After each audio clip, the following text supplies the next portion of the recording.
Aku tidak pernah berniat mencari kenyamanan di tempat lain. Awalnya, Andi hanya datang sebagai orang yang kebetulan mampir. Lalu kebetulan duduk agak lama. Lalu kebetulan membuatku tertawa. Dan entah sejak kapan, aku mulai menunggu suara motornya berhenti di depan toko. Aku tahu ini salah, bukan karena aku menyentuhnya. Bukan karena aku mengkhianati siapapun. Tapi karena hatiku mulai terasa hidup. Bukan saat suamiku menelepon, melainkan saat Andi berdiri di depanku dan berkata, "Capek ya hari ini?" Sesederhana itu, aku hanya rindu diperhatikan. Suamiku menelepon hampir setiap malam. Katanya ia akan pulang. Katanya ia ingin memperbaiki semuanya. Katanya ia ingin memulai lagi seperti suami istri yang seharusnya. Aku ingin percaya. Aku benar-benar ingin percaya.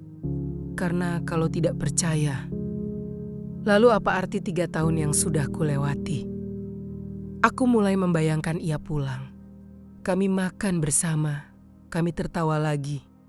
Aku pindah ke kota ikut dengannya. Untuk pertama kalinya. Harapan itu tidak terasa kosong. Aku mulai membuka hatiku lagi. Aku mulai berkata pada diriku sendiri, "Sudah cukup. Putri, jangan cari rasa yang bukan milikmu." Tapi setiap kali Andi tersenyum, hatiku bergetar pelan. Bukan karena aku mencintainya, tapi karena bersamanya. Aku merasa dipilih. Dan itu yang tidak pernah benar-benar kurasakan dalam pernikahanku. Aku mulai menjaga jarak, aku membatasi cerita. Aku tidak lagi duduk terlalu lama, bukan karena ia salah. Tapi karena aku takut diriku sendiri. Aku takut suatu hari aku benar-benar berharap padanya. Dan aku tidak ingin menjadi perempuan yang mencari bahagia di tempat yang salah. Malam itu, suamiku berkata, "Aku serius. Nanti aku pulang, kita mulai lagi. Aku gak mau kehilangan kamu." Aku terdiam, aku ingin mempercayainya. Aku ingin menjadi istri yang sabar, istri yang menunggu. Istri yang tidak goyah hanya karena sedikit perhatian dari orang lain. Dan malam itu, aku memilih suamiku. Aku memutuskan untuk mengakhiri konflik dalam hatiku.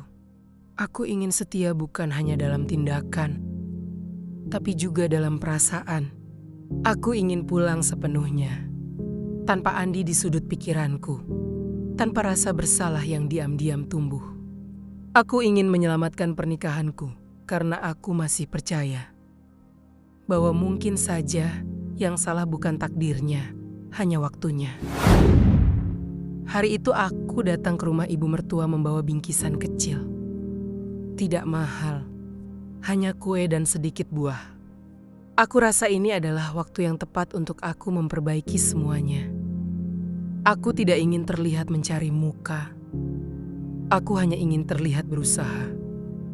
Aku mengetuk pintu dengan senyum yang sudah kupersiapkan sejak dari rumah. Ibu membukakan pintu. Wajahnya seperti biasa.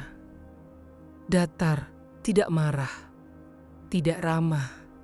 Aku masuk, duduk menaruh bingkisan di meja. "Ini, Bu."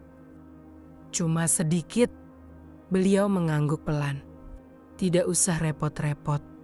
Aku tidak tahu kenapa kalimat itu selalu terasa seperti penolakan halus. Kami berbicara seadanya. Tentang kabar suamiku. Tentang rencananya pulang. Aku mencoba terdengar yakin.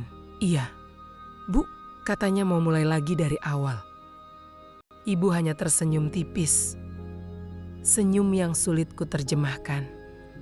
Saat aku berdiri untuk pamit, tanganku sudah digagang pintu. Ibu berkata pelan, seolah hanya sekadar kalimat biasa. Perempuan itu harus tahu diri.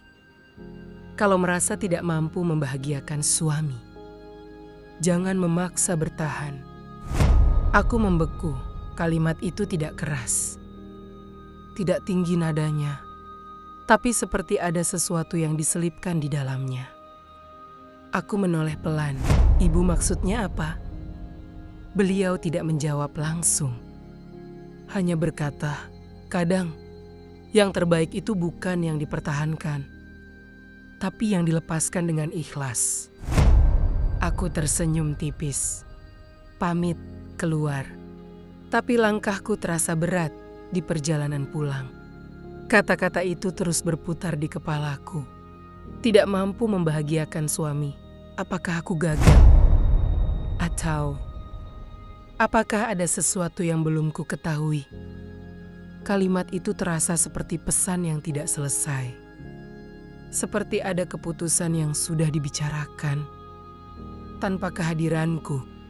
Dan untuk pertama kalinya, aku merasa bukan hanya jauh dari suamiku, tapi juga sedang digeser perlahan.